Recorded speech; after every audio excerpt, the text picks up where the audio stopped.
ګرانو کتونکو د نوهار ضلع مصری بانډه کلي د الحق هوټل مالک غفران کاکا نن په حق ورسېدو. 28 مئی دا د شورو ورځ ده. نن 15 بجې به په مصری بانډه کې جنازه ادا کیږي. الله دې ورته جنت الفردوس نصیب کړي. دا د عدنان فلارو او دغه د پول سره خوا کې پول د مخامخ کې دغه د غریبې دغه جونګړه وه الحق په نوم باندې دغه هوټل به یې چلولو. نو دعاګانو کې یاد ساتئ او تاریخ ځان سره یاد وساتئ.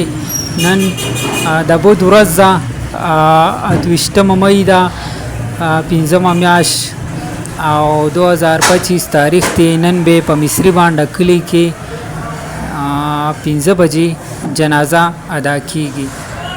کم کسان چې دا پوسټ ګوري مخکې شیر کې تاریخ ځان سره یاد وساتئ.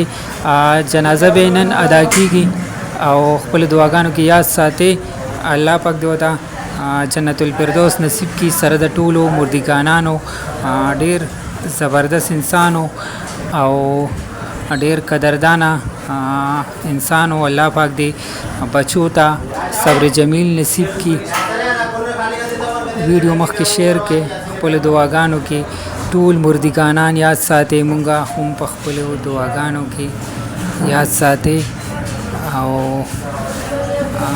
ډیر زبردست سړی و. مونږه خو چې خبر شو ډیر زیات خفه شو.